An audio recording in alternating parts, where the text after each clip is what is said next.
Alrighty, brothers and sisters, the crypto fear and greed index just hit fear, and we all know what that means, to be pressing the green buttons. And when it is extreme greed, it is the best time to be pressing the red buttons.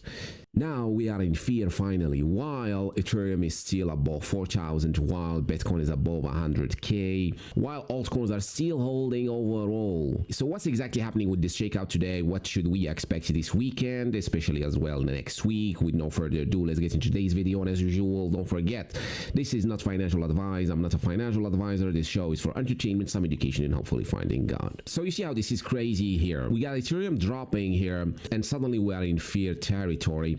Now you remember, guys, whenever I see fear personally, I become very, very bullish. I do the opposite of the market. When people are fearful, I'm greedy, and when people are greedy, I'm fearful. So back in the days here when we had this fear or extreme fear, this was the bottom in April. A lot of coins pumped hard from this time. So usually a fear is a very great time to get into the market, as opposed to what most people do, which is sell when there is fear, and then when there is greed, this is when most people start to get into the market. And usually this is when we see those big gains happen at the same time. For some reason, this is when people FOMO in after a coin is 50 or 100x plus. We are in fear, and this is justified today by the market crashing, Bitcoin going to almost 107,000. Now I do believe, in my personal opinion, not financial advice, that Bitcoin took this low here previously, and it looks like we might see a push back up. And Ethereum, on the other hand, is much stronger, and as well took this low here. It's holding pretty strong, about that's 4,300, with some strong wicks to the downside, which means some strong buy pressure coming in here. Now why this happened as well is because we got the monthly candle close, which usually whenever we have a monthly candle close, we get some trickery and some shaking in the market before the new month starts. So this is what pretty much we're seeing. Now, is the overall picture changed? I don't think so. Now we still have 86% odds of a rate cut in September, which is pretty big. This will make money very cheap to borrow, like we've seen with Michael Saylor borrowing money to buy Bitcoin. Now he still has to pay interest on that. Now imagine when he does not have to pay interest on that. We do have ETFs as well buying. We do have the Ethereum strategic reserves with multiple companies buying Ethereum. Now they hold so far 5.5%. Last time I mentioned this on my YouTube, this was at around 3%. Now they hold over 5.5% of Ethereum supply. They continue to buy, as we can see in these graphs here, with the ETFs and the treasury companies, and as well doing the same thing like Michael Saylor is doing. So these companies are pretty much borrowing to buy coins like Ethereum and Bitcoin. Now when the interest drops, this pretty much makes it much cheaper to borrow money, and in turns buy even more supply. So I do believe the bigger picture is still pretty bullish. Everything is still fine with the space here. No big news came up. Nothing could justify this fear we're seeing in this market, which is to me is more irrational retailers selling and panic selling, pretty much what's causing this fear, which in my opinion looks like a pretty decent buy opportunity, not financial advice. Now that's what's pretty much happening in the market. I'm not being shaken as well, as I said. Now the monthly candle, pretty much this is what we see when we have monthly candle closes. We have one of the highest monthly candles closes potentially happening here on Ethereum, above that 4,000 level, and we have not seen a monthly close above that level since pretty much October of 2021. So this impulsive move on Ethereum really is one of the strongest we've seen this far from Ethereum. And when Ethereum rallies, this also means big alt season.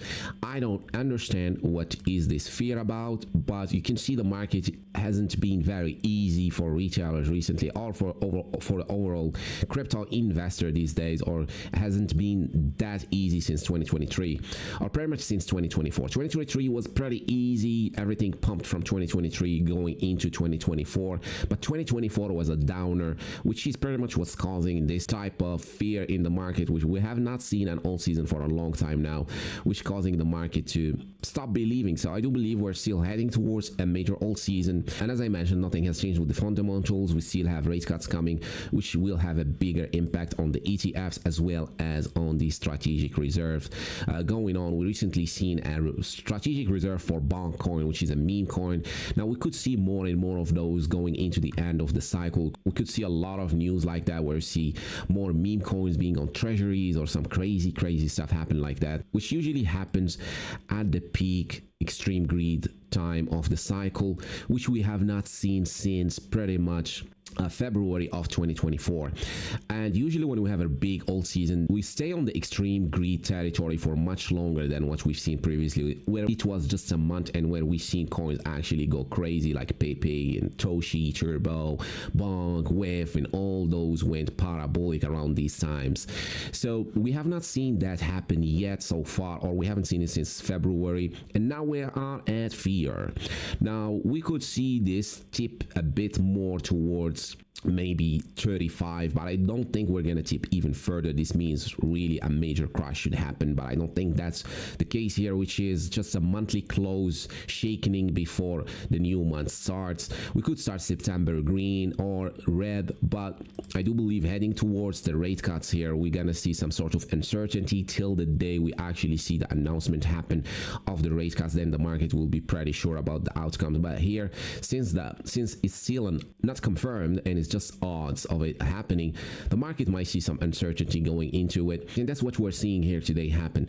Now, as I said, this is an update video. There is not much to add. Pretty much the markets are continuing to do what the markets do, which is a lot of shakeouts, some pump days, some dump days. But overall, what I would like to follow is pretty much the fear and greed, and pretty much what Ethereum is doing and what Bitcoin is doing. And as long as we have strong fundamentals, like I said, with Ethereum ETFs and these treasuries buying Ethereum and Bitcoin and all of that, I do believe we're heading higher. The charts are also telling us we're heading higher with a strong Ethereum potential, with a strong potential Ethereum close here, a monthly close that could be very bullish, as I mentioned. As I said, now since October of 2021, we haven't seen a monthly close like that. Now it does look like Ethereum is heading for a strong rally here going into the end of the year. Now Bitcoin as well, since pretty much the bear market hasn't stopped rallying and it just continues to rally and pretty much holding that 50-week moving average, which is the one that tells you if we're still in a bull market or not. And as you can see here, we've been tapping it a few times and holding it, and it's still pretty far away. And I do believe we could find support here on Bitcoin at around $107,000 here. As you can see, if we bring back the TA, the masterful, skillful Zack TA here, see that Bitcoin just took out this low, or this previous low, which is very typical for Bitcoin to take these lows, these stop losses and stuff like that, and come back up. We've seen this also happen a few times where Bitcoin dips massively, causing everybody to think that it's over and we're gonna crash, like we've seen around here. And we've seen multiple times. We've seen this one here as well happen. We've seen multiple of these crashes where everybody thinks it's over, it's gonna crash, and then it just reverses. At some point it is gonna crash. Obviously at some point the party is gonna be over, but I don't personally think this is it. I do believe we're marking a bottom pretty soon here on Bitcoin and return trying a new all-time high on Bitcoin here, heading towards above 120,000 or 130,000.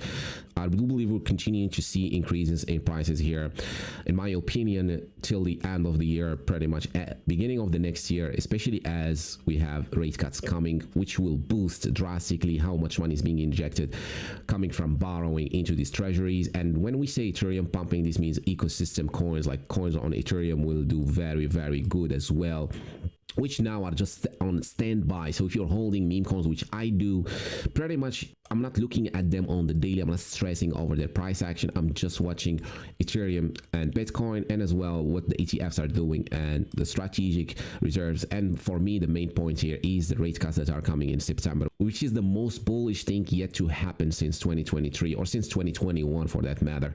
Anyways guys, this was a quick update video. Hope this was helpful. Thank you so much for watching till the end, and I'll see you on the next one. Cheers.